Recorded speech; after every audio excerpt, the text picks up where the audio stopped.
Yeah, hi folks. Now I'll start this off today with a simple message to Christopher Luxon and the National Party. Did you learn anything from Scott Morrison's defeat? If you stand for nothing, you lose. If you betray your base, you lose. And if you follow the siren calls of focus group researchers, you lose.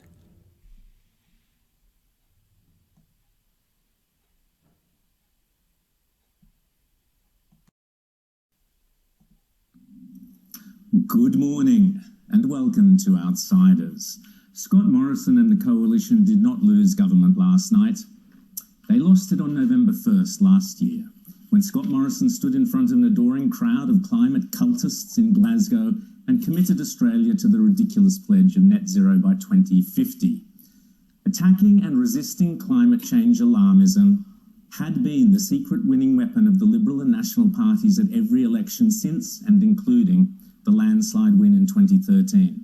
The most pathetic scenes in this election campaign were watching Liberals and Nationals stand impotently as they were attacked on climate change, rather than going on the attack by pointing out the energy crisis in Europe and the war and the spiralling inflation in the US are all the result of climate alarmism. Instead of that, Scott Morrison and the bedwetters within the Liberal Party played along with the pretense that we can close down our coal mines and still maintain our prosperity. Oh, green hydrogen, anyone? You don't win the battle of ideas by surrendering your major winning idea to your opponents.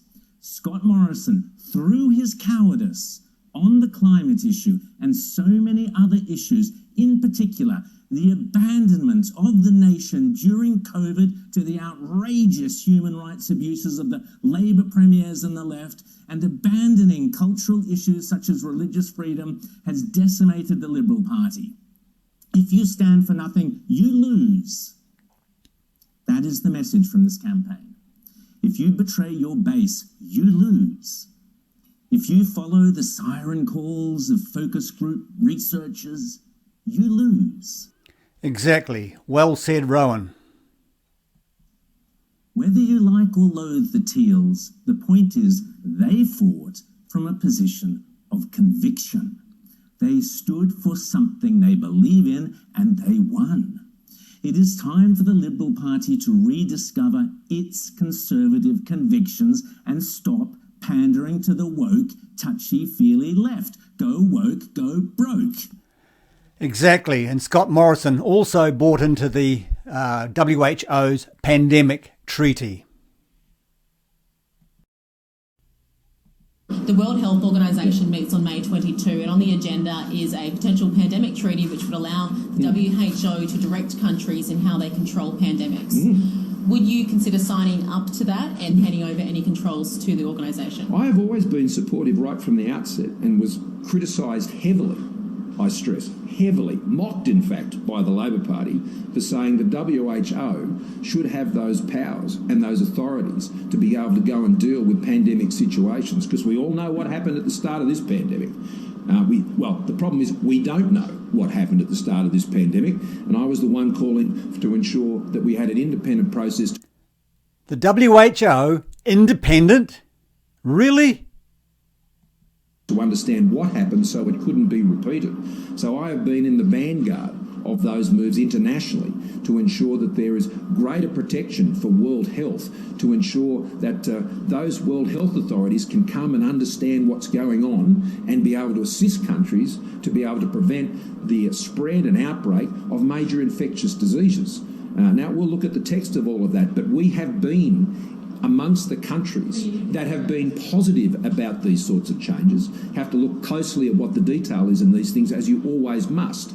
But the idea that countries can just say, no, you can't come in and have a look at a pandemic that's about to break out and actually affect the public health and the economy of the entire world, as we saw with this pandemic, then I think it's only sensible that that's an area of international cooperation that is very, very important. So he's bought into a treaty that will destroy Australia's sovereignty. And he wonders why he lost. So here's the point. that the GB News listeners need to understand. All of the authoritarianism that we saw all across the world, that we saw in China, that we saw in Great Britain, that we saw in the United States, that we saw down under with the Aussies and in New Zealand, all of that authoritarianism, if you thought that was bad, now it transfers to the UN body of the WHO. And if you read these amendments, and I encourage everyone to do that, I've read these amendments multiple times. It actually does transfer this level of authority. If you read it, you see that power is given unilaterally to Tedros.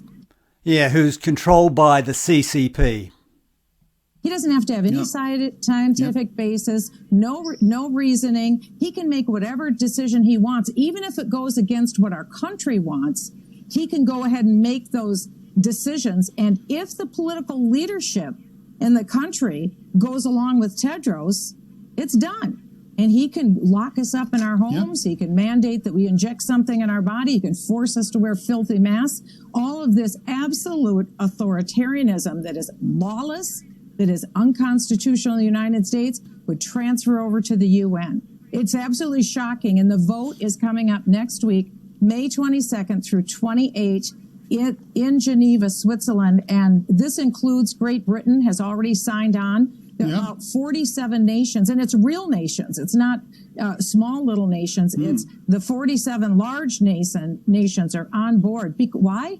I mean, this is insane to us. The reason why they're on board is because they actually do believe in a globalist agenda. They like the idea of a one world government. That used to be tinfoil hat stuff. Now this is mainstream. The Bill Gates of the world, the Klaus Schwabs of the world, they all think this is great, and they have plans to put it into effect, and they're voting on it next week. And of course, New Zealand will sign on as well. And you may have noticed that Ardern and Little have been absolutely silent on this, along with their cohorts in the media. Now folks, I pre-recorded this yesterday. Now folks, I posted a link to this below, and you'll notice there is no mention of the word treaty in this. 18 May 2022, Health Minister to attend World Health Assembly in Geneva. From Sunday 22 to Wednesday 25 May.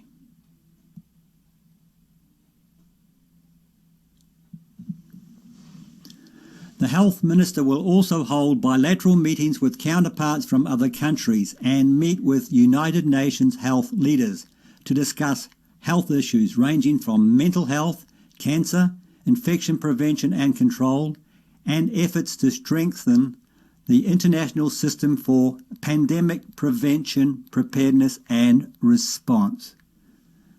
There's no mention of the word treaty in this whatsoever. But the World Health Organization said there was a treaty back in February. Now folks, I've posted a link to this as well, and hat tip to rather be fishing for this one.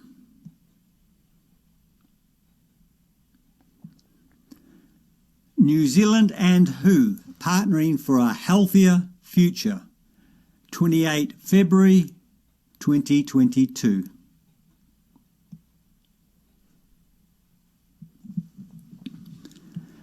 It's an honour to welcome the Honourable Nanaia Mahuta to WHO and to express my deep gratitude to New Zealand for its leadership in public health and valuable support to WHO, including the pandemic treaty, the pandemic treaty.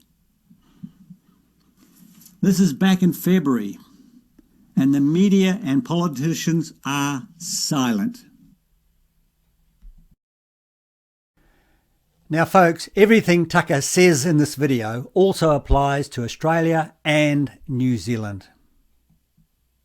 It provides that every member country in the WHO must, quote, inform WHO about the establishment of its national competent authority responsible for overall implementation of the AHR that will be recognized and held accountable.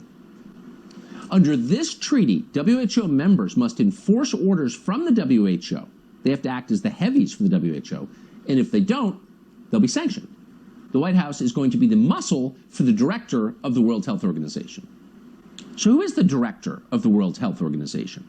Well, that would be a former member of Ethiopia's Marxist-Leninist party called Tedros Adhanom Ghebreyesus. He once led the Ministry of Health in Ethiopia. He's not a physician. But as the head of the Ministry of Health in Ethiopia, for political reasons, he covered up 3 cholera outbreaks, the opposite of what he's supposed to do. He wrote off cholera as simply acute watery diarrhea. Again, he's not a doctor, so maybe he didn't know, but he did know. He did it for political reasons. Those outbreaks were taking place among disfavored groups. Then Tedros tried to appoint Robert Mugabe, the racist murderer who ran Zimbabwe into the ground, as an international goodwill ambassador for public health. Now, at the time, Zimbabwe was the poorest, most mismanaged, most racist country in the world. And yet Tedros thought he should be a goodwill ambassador for public health. These are some of the reasons that Tedros, needless to say, is a close friend of Tony Fauci's. So Tedros is really an outstanding person. I've known him from the time that he was the Minister of Health of Ethiopia. I mean, obviously, over the years, anyone who says that the WHO has not had problems has not been watching the WHO. But I think under his leadership, they've done very well. Yeah, they've done very well. He's an outstanding person. That outstanding in a bucket of shite. Friend of Robert Mugabe's. And because he's such an outstanding person, we are days away from giving him operational control over our government's public health system, the one that you pay for and thought you controlled in this democracy. So what will this operational control mean? Let's be specific. Right off the bat, the treaty demands, quote, national and global coordinated actions to address the misinformation, disinformation, and stigmatization that undermine public health. Now, this is right up Ardern's communist alley. Oh, here we go. Right to censorship. People are criticizing us, and for public health reasons, that can't be allowed. If you criticize us, people will die. So you saw yesterday that the Biden administration, in the face of universal laughter and derision, had to fire the head of its new Ministry of Truth. But they found another way to do it. Quote, WHO Secretariat to build capacity to deploy proactive countermeasures against misinformation and social media attacks. Oh, are you following this? So they're going to get to censor anybody who doesn't agree with what they do as they control the intimate details of your life. And they will control those details. Under this treaty, the World Health Organization will get to establish vaccine passports and regulate travel. World Health Organization will, quote, develop standards for producing a digital version of the International Certificate of Vaccination and Prophylaxis. Okay. So you may be thinking, well, it's just about COVID, and I went along with mandatory vaccines and vaccine passports at the time. How bad could it be? First of all, if you went along with that, you should be repenting right about now. But it's not just about COVID, because WHO will be in charge of, quote, the digitalization of all health forms. World Health Organization will also, quote, share real-time information about travel measures. So you're going to find out exactly when you're allowed to get on a bus or train or airplane. Or how about your bicycle? Will they regulate that too? Maybe. Now, the World Health Organization has sought this authority for years. Of course, who doesn't want more power? Here's Tedros back in April of 2020. People in countries with stay-at-home orders are understandably frustrated with being confined to their homes for weeks on end. But the world will not and cannot go back to the way things were. There must be a new normal. The remedies have to be discussed through dialogue by the stakeholders of our global system, but I just see the need for such a dialogue, and I see the need for action. I see the need for a great reset. A world that's healthier, safer, and better prepared. Okay, so there's a guy with a long and documented history of subverting public health who is clearly a liar, who is acting as an agent for the Chinese government. And you have to ask yourself, did I vote for that guy? Is he one of my elected representatives in this democracy? How did he get power over where I can travel and when? Good question.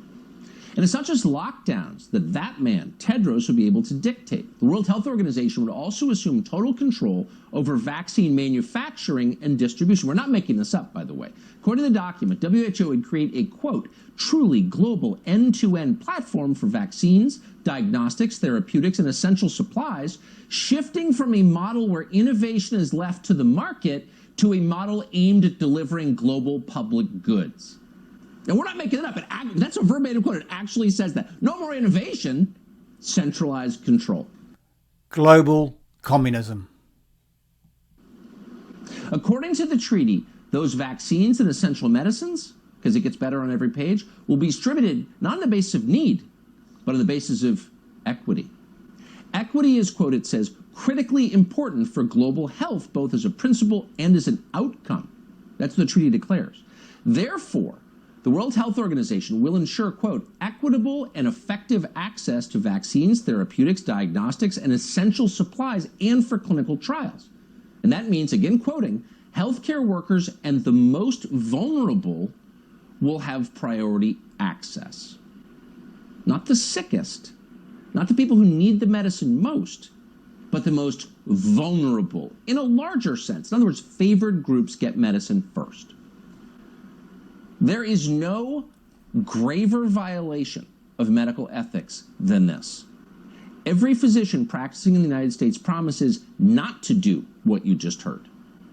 And it would become mandatory under this treaty. And by the way, the language you just heard, that is exactly the justification that officials in several states threw out when they were caught passing out vaccines based on race.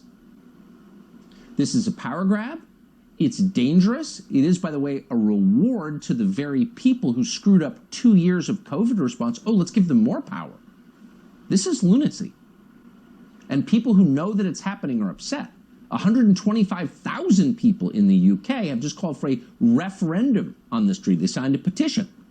In a democracy, that would matter. You get to petition your government, you remember? But the British government doesn't care what they think. And now there's the Biden White House. In this country, there's been very little pushback because most people have no clue this is happening. We didn't until a bunch of people bothered us about it. You should look into it. We did and we're shocked. We didn't know because our media isn't covering this. Same in New Zealand, same everywhere. Anyway, today I'll leave you with this great video by Neil Oliver, and hat tip to Rich for this one. Anyone remember voting for the World Health Organization to take control of our lives? No, me neither. And yet here we are, teetering on the brink of joining most of the countries of the world in surrendering our national sovereignty under the terms of a proposed new pandemic treaty.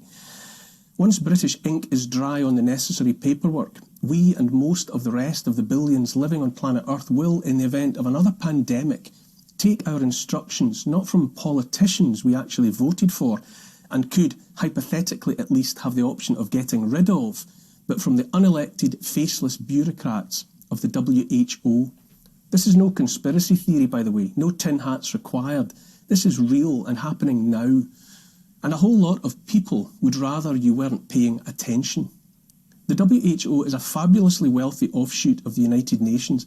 It has its head office in Geneva and is presently headed by Ethiopian-born Tedros Adhanom Ghebreyesus. Know much about him? No, nor me. He and it are funded by 194 member states and also by donations from private entities.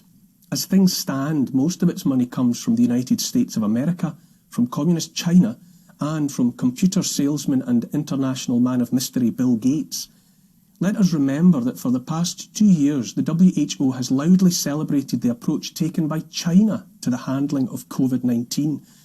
Even now, as tens or perhaps hundreds of millions of Chinese citizens remain locked in their homes in scores of cities across that country, and after unknown numbers have died in those circumstances, including some who committed suicide by leaping to their deaths from their tower block imprisonment, the WHO continues to applaud the tactics of the Chinese Communist Party that is its benefactor. For his own part, Bill Gates, who struggles even to control viruses in the software sold by Microsoft, is on record admiring the draconian approach taken by Australia, to the extent that he has said that, in his opinion, the world would have had greater success in eliminating the disease, the one that more than likely leaked from a lab in China, if only more nations had followed the Australian model, locked everyone down and sought zero COVID. Now we in Great Britain, without so much as a by your leave from our leaders, and along with around 95% of the world's population, must contemplate a future in which decisions about what we will be ordered to do in the face of another pandemic will be taken by the unelected, unaccountable bureaucrats of the Chinese Communist Party worshipping WHO under the unseemly influence of a tech billionaire with no more qualifications in the fields of medicine and disease control than I have. It's worth remembering that President Donald Trump insisted on divorce from the WHO on the grounds that it was too close to China, only for President Biden to remarry them again in 2021. All of that is history, however. In a matter of days, the World Health Assembly will meet in Geneva for a vote on the treaty. The target date for final ratification is in May 2024, but by then the power grab will have long been completed. Amendments written into the proposed treaty by the re-enamoured Biden administration will see 194 nations cede sovereignty over national health care decisions to the WHO. The WHO would thereby have decision-making power over and above our own government and every other government. Consider this. When you watch footage of the 26 million people of Shanghai locked down in their homes, their cats and dogs beaten to death in the street, the WHO would, by the terms of the new treaty, have the power to impose the same on cities here. Note too that under the terms of the treaty, the WHO does not have to show any data to legitimise its conclusions or decisions. It's also worth knowing, to say the least, that it would be up to the WHO to define what the next pandemic is. Seeing how things are going, I would hardly be surprised to hear about a pandemic of obesity or of heart attacks, followed by the lockdowns and other restrictions to deal with same. No doubt lockdowns to fix the climate can't be far away either. In the case of climate, the WHO might draw the conclusion that we, the human species, are the virus. Who knows what they might conclude and decide then? Be in no doubt, this so-called pandemic treaty is the single greatest global power grab that any of us has seen in our lifetime. It's nothing less than the groundwork, the laying of deep foundations for global governance through the WHO. Many of those opposed to the treaty, and there is an online petition here in the UK seeking to demand that the matter be discussed in Parliament, have pointed to the, shall we say, compromised position of the WHO itself. Much has been made of the notion that a fish rots from the head. Back in 2017, Robert Mugabe of Zimbabwe was appointed as a goodwill ambassador of the WHO by Tedros, and only dropped after shrieks of outrage from those who pointed out that Mugabe might have been a controversial choice of poster boy for an organisation notionally committed to the well-being of living people. A glance at the 34-member executive board of the WHO reveals seats occupied by such human rights luminaries as Syria and East Timor, among others. And remember all the time the links the WHO has with communist China, a state with more human rights abuses under its belt than any decent human being might want to contemplate. And that's before we get to the looming presence of the world's fourth, or is it second, richest man, the one and only Bill Gates and his foundation, whose commitment to mass vaccination is unsurpassed. As far as I'm concerned, the whole thing stinks like the aforementioned dead fish. The approach taken to COVID by the Chinese government and endorsed by the WHO was never about health, I say, and always about control. Exactly.